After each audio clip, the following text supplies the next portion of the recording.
Welcome. Hindi आज हम लोग शुरू कर रहे हैं आप लोगों के साथ में। क्लास 10 में आप पहुंच चुके हैं, मतलब कि 10 साल का सफर आपका पूरा हो गया।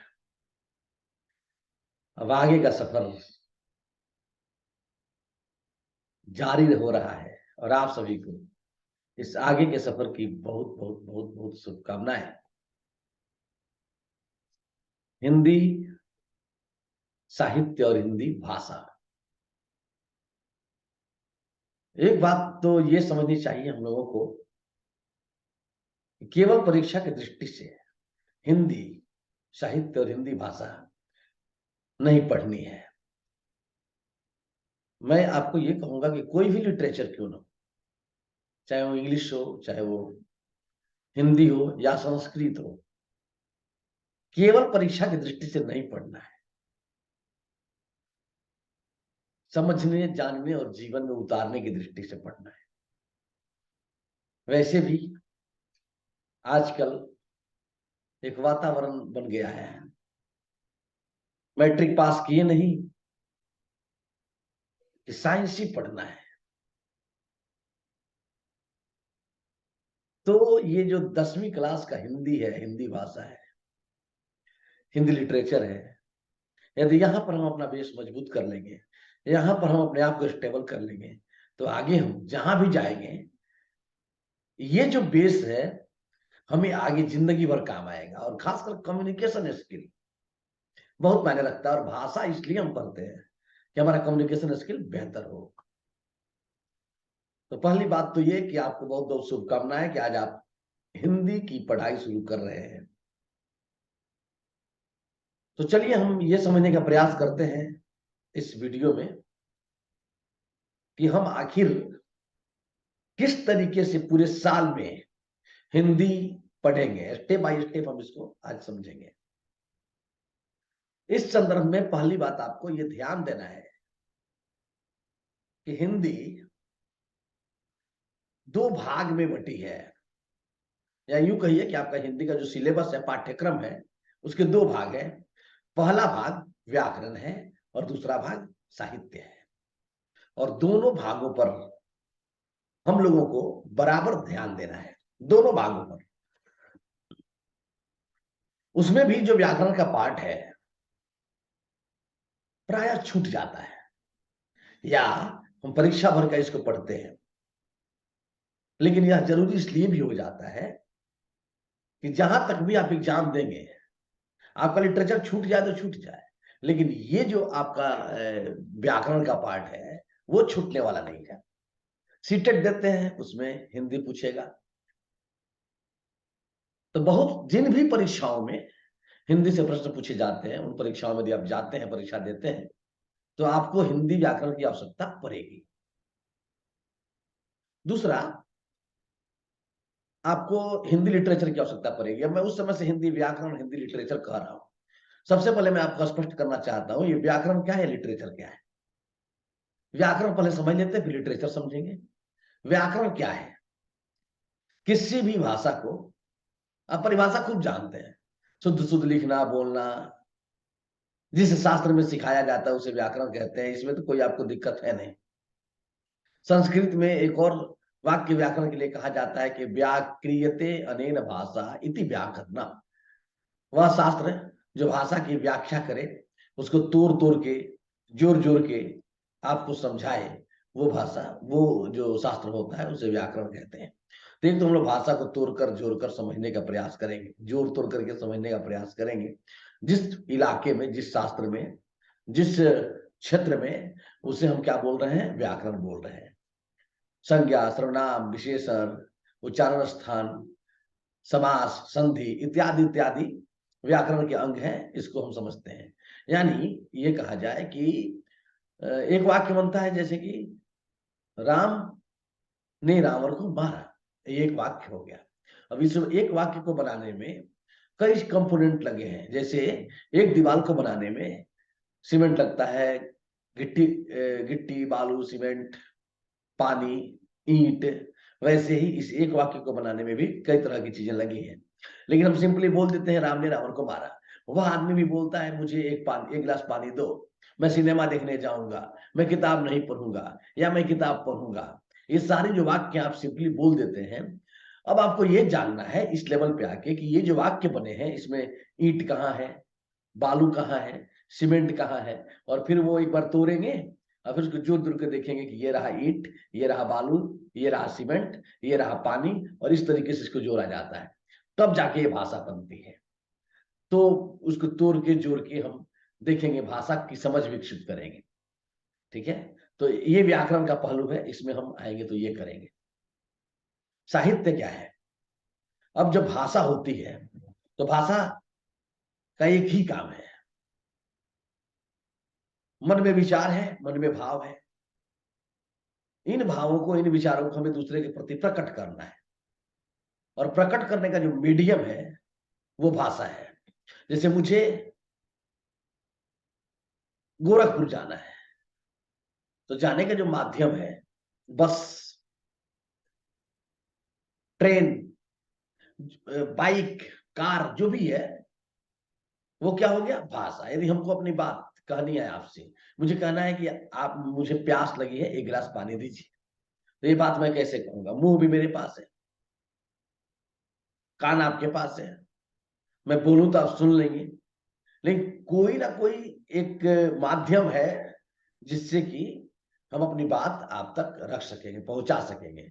तो भाषा का एक ही काम होता है, कम्युनिकेशन, यानी एक आदमी जो सोच रहा है, एक आदमी जो विचार रहा है, वह दूसरे तक पहुंचा दे, ये भाषा का काम है। तो होता क्या है कि हम जब अपनी बातों को पहुंचाना शुरू करते हैं तो उसके लिए अलग अलग शैलियां होती हैं। जैसे कुछ लोग अपनी बात को कैसे पहुंचाते हैं? गीत गा के पहुंचाते हैं। दिल दिया है जान भी देंगे ऐ वतन तेरे लिए। अब इनके प्रति जो देश भक्ति का भाव इनके दिल में है, अब ये कैसे समझा रहे हैं? दिल दिया है जान भी देंगे ऐ वतन तेरे लिए। अब ये गीत गा के समझा रहे हैं, गीत लिख के समझा रहे हैं। यूनान मिस्र रोमा सब मिट गए जहां से, कुछ बात है कि हस्ती मिटती नहीं हमारी। ये बात कैसे, किस में समझाई जा रही है? कविता में समझाई जा रही है। महादेव वर्मा कहते मैं नीर भरी दुख की बदली, स्पंद में चिर निस्पंद बसा, क्रंदन में आहत विश्वासा, नयनों में दीपक से जलते, पलकों में निर्जन री मछली, मैं नीर भरी दुख की बदली। ये क्या है? एक कविता है। तो समझाने की अलग अलग शैलियां हैं, अपने बात को व्यक्त करने के अलग अलग ढंग है, और इन्हीं अलग अलग ढंग की वजह से साहित्य का निर्माण होता है। कोई रेखा चित्र में अपनी बात कहता है, कोई संस्मरण में कहता है, तो साहित्य की तमाम विधाएं बन जाती हैं। यानी साहित्य मतलब क्या? हम जब अपनी बात को आप तक प्रकट करने की कोशिश करते हैं तो साहित्य का निर्माण होता है। साहित्य, जब किताबें नहीं छप रही थी, लेखन कला का आविष्कार नहीं हुआ था, तो मौखिक था। बाद में जब लेखन कला का आविष्कार हो गया तो लिखित हो गया। तो भाषा में लिखकर बोलकर जो भी व्यक्त किया जाता है, एक खास शैली में व्यक्त किया जाता है, तो साहित्य हो जाता है। कविता में व्यक्त करिएगा, साहित्य हो जाएगा। तो अब जितने भी अभिव्यक्ति की शैलियां हैं, कहने के जो ढंग है, उन्हें दो भागों में बांट दिया जाता है। एक को कहते हैं गद्य और दूसरे को कहते हैं पद्य। पद्य माने जिसे आप कविता समझते हैं, यानी जिसमें लय अनिवार्य रूप से होता है। वह तोड़ती पत्थर देखा उसे मैंने इलाहाबाद के पथ पर, नहीं छायादार पेड़ वह जिसके तले। अब आप देखिए, हम एक ऐसे भी, वह तोड़ती पत्थर देखा उससे मैंने इलाहाबाद के पथ पर, मतलब आप कह रहे ना, एक लय है, एक सीक्वेंस है। शीश पगा न झगा तन पे प्रभु जाने को आही बस एक ही ग्रामा, धोती फटी सी लटी दुपट्टी और उपाय उपान है कौन ही सामा, द्वार खरा द्विज दुर्बल एक देखी रहियो चकी सोय विरामा, पूछत दिन दयाल को धाम, बतावत आपन नाम सुदामा। आप लोग बताइए किसकी रचना है और किसके बारे में कही जा रही है? कौन इसको लिख रहा है? या 9 क्लास में जितनी कविताएं आप पढ़ के आए, 9 क्लास में पढ़ के आए आप बहुत सारी कविताएं। वो रैदास वाली कविता आप याद करिए कि क्या बोलते हैं प्रभु जी, तुम चंदन हम पानी जा की अंग अंग बात समानी। इस प्रकार जो भी कविताओं में कही जा रही है बात, वो पद्य के अंतर्गत आती है। और जो जो जिसमें लय की कोई जरूरत नहीं है, ऐसे ही बस। तो गद्य के अंतर्गत आती है, जैसे कहानी गद्य की विधा है, निबंध, रिपोर्टाज, रेखाचित्र। अब आपको इस क्लास में ये दोनों विधाएं पढ़नी है, पद्य भी पढ़ना है और गद्य भी पढ़ना है। अब बात यहां पर है कि आखिर इन सारी चीजों को हमें क्यों पढ़ना है। चलो भाषा को तो समझ लिया कि शुद्ध शुद्ध लिखना इसलिए पढ़ना है, वो भाई हमारी जरूरत है। अब ये सूरदास, तुलसीदास, कबीरदास, इनको हम क्यों पढ़ेंगे, समझिएगा। हमारे पास एक मस्तिष्क है, बुद्धि है और एक दिल है, हृदय है। कुछ लोग बुद्धि के साथ एक हो जाते हैं, हृदय सूख जाता है। कैसे लोग हैं ये लोग? आप देखे होंगे कुछ लोग इतने चालबाज हो जाते हैं कि अपने भले के लिए, अपने फायदे के लिए वो किसी का कोई भी नुकसान पहुंचाने को तैयार रहते हैं। यानी कि उनकी बुद्धि तो तेज हो गई, जेब काट सकते हैं, गर्दन भी काट सकते हैं, लेकिन हृदय उनका मर गया। न दया रहा, न प्रेम रहा, सहानुभूति रही। ये बात मैं समझाना चाहता था।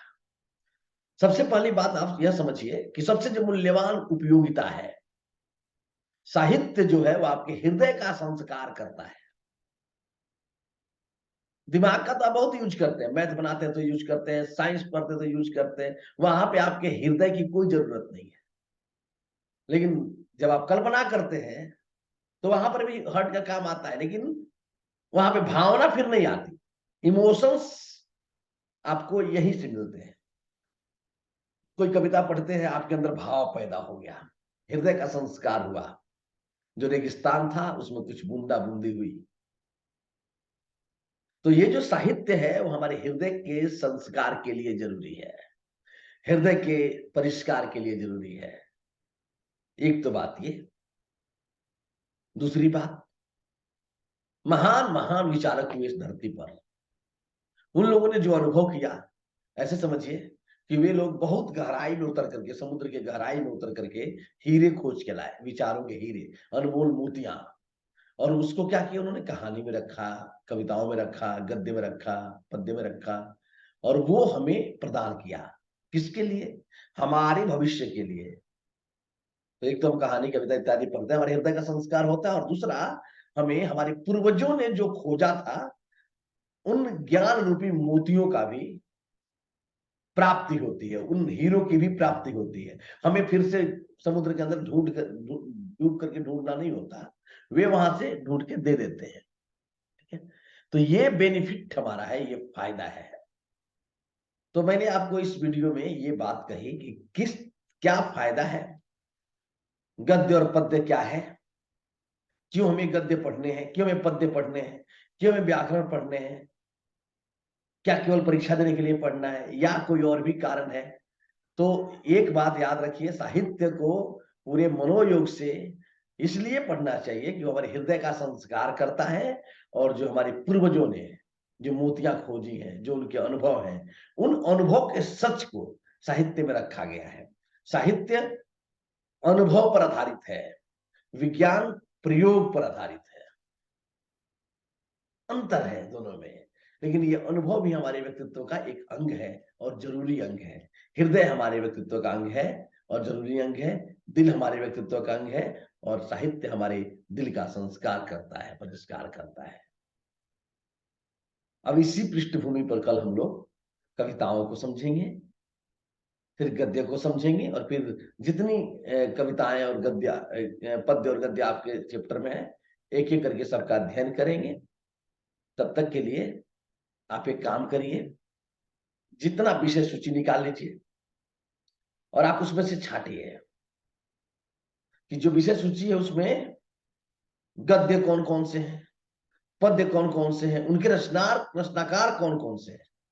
यदि आप अच्छे विद्यार्थी हैं तो आंख बंद करिए, सूची पढ़िए, फिर आंख बंद करिए और एक बार विषय सूची को दिमाग में सेट कर लीजिए कि पहले ये चैप्टर इसके बाद ये चैप्टर, अंतिम में ये चैप्टर, ये चीज आपके दिमाग में होना चाहिए। आप कहिएगा कि मैं ऐसा क्यों कह रहा हूं। जब आप ध्यान से फोकस देके किसी चीज को देखते हैं ना, तो उससे आपका जुड़ाव होता है। जब जुड़ाव होता है तो आप सीखते हैं। तो आइए विषय सूची को गंभीरता से देखते हैं, उसको लिखते हैं, उसको समझते हैं, और यदि समय मिल जाता है तो ये भी सोचने का प्रयास करते हैं कि निबंध क्या किसे कहते हैं, कविता किसे कहते हैं, कहानी और निबंध में क्या अंतर है। इन सब चीजों पे आप माथापच्ची करिए, खोजिए। कल हम इस पे विशेष बात करेंगे, और एक एक करके आपकी कविताओं को, गद्यों को पढ़ाएंगे, और बीच बीच में व्याकरण के कुछ टॉपिक्स भी शामिल करेंगे। चलिए, बहुत बहुत धन्यवाद। मिलते हैं हम लोग अगले वीडियो में, तब तक के लिए थैंक यू बच्चों। आपको अच्छा लगा होगा, लगा ना? ताली बजाइए। वाह, क्या बात है। Thank you.